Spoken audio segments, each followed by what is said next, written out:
Hey everyone, welcome back. It's been a long time since I've hopped on and been able to talk about some of the fun things going on in our lives and really talk about the homeschooling journey as we are going strong with our third year now homeschooling. And I really wanted to touch base with my fellow mamas and share some of the things that we have seen working for us this year, especially. So, in this video, I'm really going to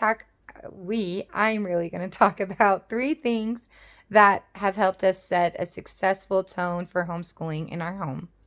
And along with that, just share whatever else pops up on my mind. So here we go. So we've been homeschooling now for 3 years. And in that process, it has really evolved. We started homeschooling in like an unschooling way where I didn't know what curriculum we were going to use. I just knew that I wanted my kids home and I knew that I wanted to be able to help them on a more individual level. And so we explored a lot of different curriculums since then. And I even tried like the Well Educated Heart rhythm where it's more free flowing and you kind of study more the classics and don't really have a set regiment. I feel, well, they don't give you one. You kind of can form your own if you choose. But we tried that and it formed a lot of frustration for me because I like a little more structure and I like having that set out for the day so that I know what to be expected. And then my kids can have that free time to play and be creative and imaginative and all those good things. So it was important to me that I find that rhythm. Well, we eventually found it. It took about a year to really find our rhythm in homeschooling and probably looks different for every family that does it. But once we found it, man, it has been so good. There's still some hard days, but man, it is so good. And we love having our kids home with us and being able to learn together and grow together.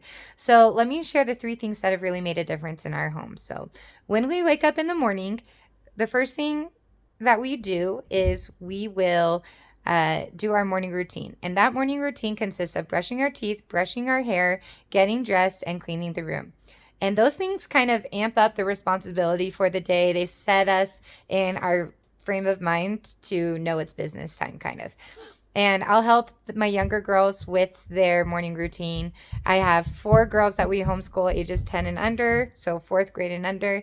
And sometimes they just need help. And especially when there are new skills that we're practicing in the mornings, I like not rushing through those. I like teaching the girls, like when it comes to emptying the trashes around the house. It's really nice to be able to go through that routine with them and teach them what we do so that they can end up doing that. And eventually, the goal is to help share the load with each other and ease the burden from one another. So that has been great. And it really has made a difference, even having the girls with their mindset that they too are a big part of the family unit, and we all share that joy and that hard work together. So we do our morning routine, and after that we will eat breakfast. Breakfast does not take long with all girls. I'm sorry, maybe you guys have some great eaters. Mine are like little birds. They will not sit for a long time. It probably takes about 10 minutes. And then after that, we start homeschool by 10:30. So when we start our homeschool, we'll start it at 10:30. After they finish a subject, we kind of do like a recess, if you want to call it a recess. Sorry if you don't like any school terms, but I like the term recess. I think it's fun. So we take a recess. And when we do our recess, the girls can go outside. They can do jumping jacks. I mean, they can go to the bathroom. It's their time to just like regroup before we do our next subject. So they do recess, then we do our next subject, then we do lunch.